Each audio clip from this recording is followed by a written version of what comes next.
I recently had a dream, and in that dream, I lived an entire lifetime in a time and place I've never seen. Come sit while I tell you the tale. Memories, travel paths time cannot hold. From across 1,000 winters I speak to you, across the fall of pagan halls, and through the rise of churches, for I am among the last to remember the temple Uppsala as more than a whisper on the winds of time. Uppsala lay cradled in the shadow of 3 mounds, large like resting giants. Even now, grass softens their sides and sheep graze where kings once lay. Some say Odin himself lay in one, Thor in another, Freyr in the third. Others named mortal rulers. This I choose to believe, because in my heart I know the old gods are not dead. In spring, the ground smelled of thaw and of growing things, and in autumn of rain and smoke. There were long houses with turf roofs and walls the color of earth, doors adorned with charms of bone and iron. Smoke rose from them morning and night, carrying the smells of broth, tar, wool, and roasting meat. Smiths rang their hammers in steady rhythm, shaping tools of survival and the trinkets and charms of the spirit. Trade flowed like a river here. Furs from the north, glass beads from the far southlands, Frankish blades and ivory.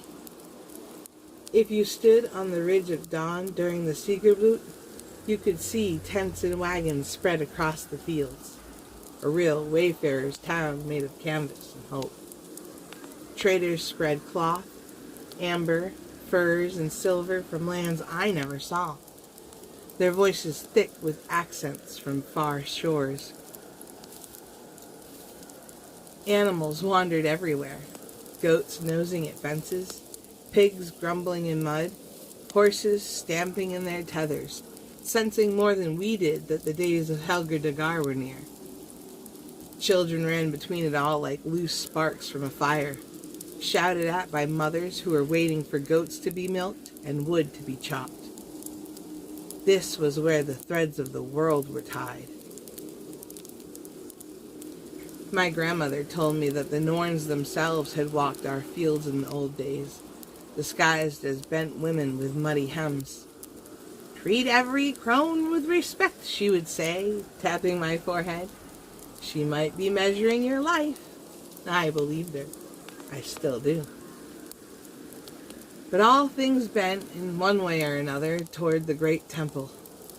It shone when the light struck it, so bright as to act a beacon to those finding their way.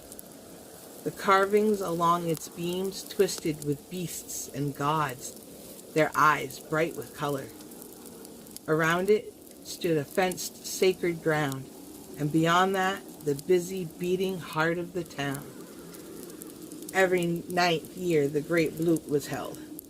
People came from Svealand and all beyond, jarls, farmers, thralls, seers, warriors with silver on their arms and scars on their cheeks.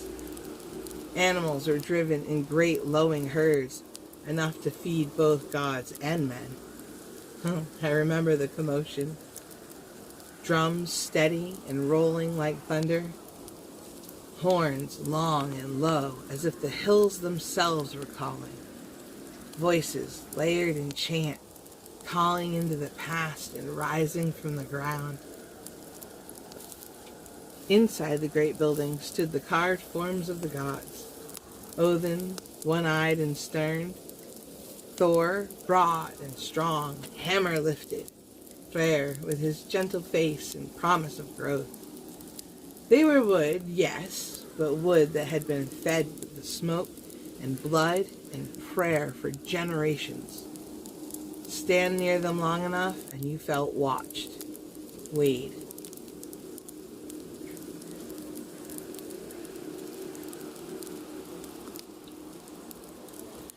Uppsala was where the law was spoken, too. Dispute settled, oath sworn, beneath open sky with mounds watching. A lie told here did not just anger men, it echoed into the unseen. People feared that. Words had weight in Uppsala. Even kings measured their speech.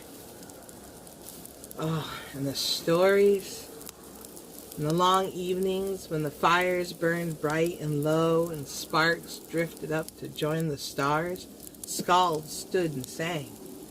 Of heroes who crossed the railroads, of shield maidens, of monsters in the forests east of the mountains, of gods walking among us, cloaked and hooded, unnoticed.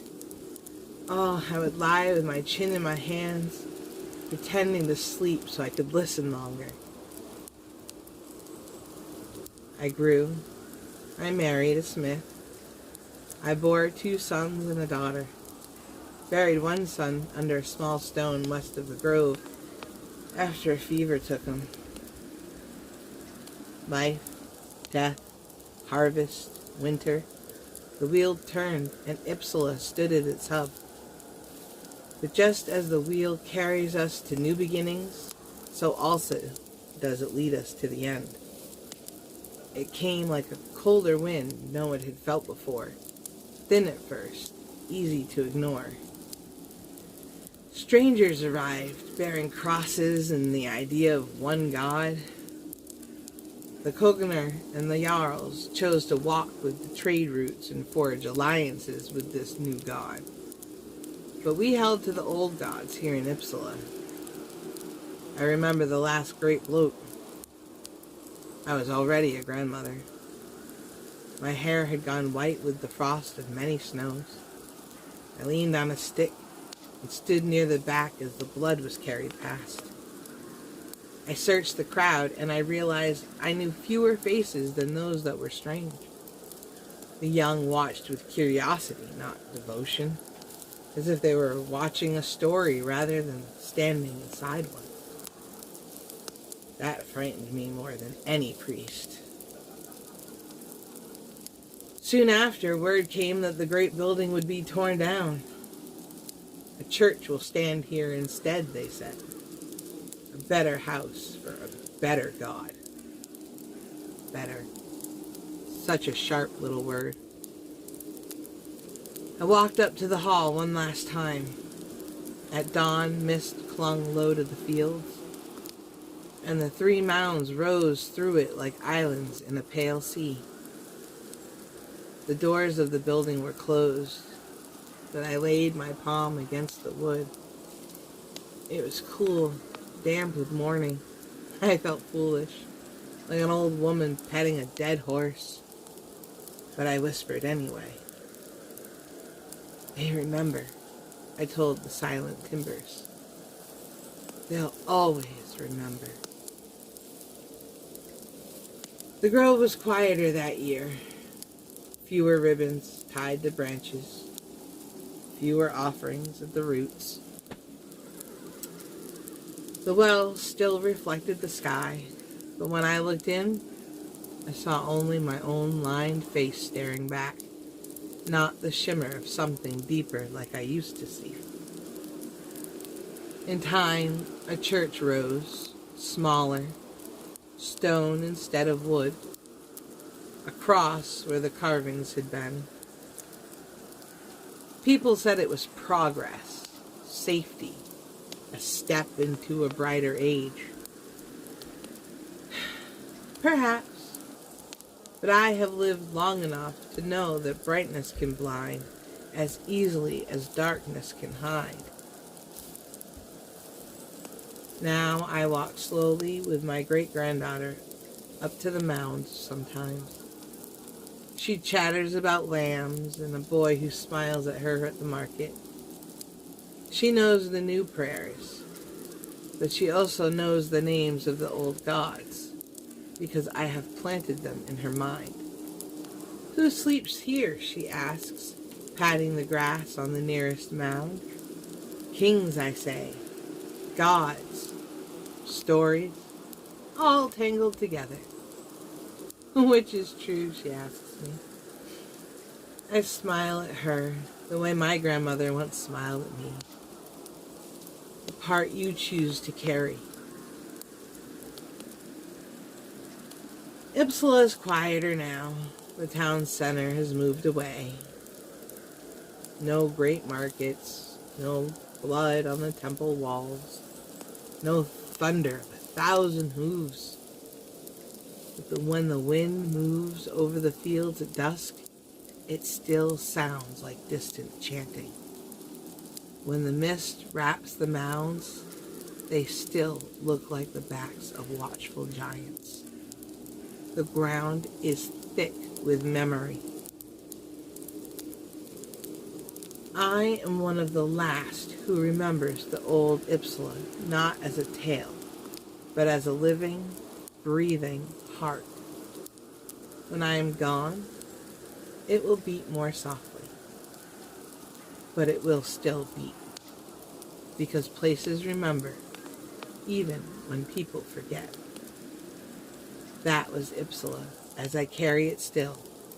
Not ruins, not legend, but a living place. If you enjoyed that, please stay a while.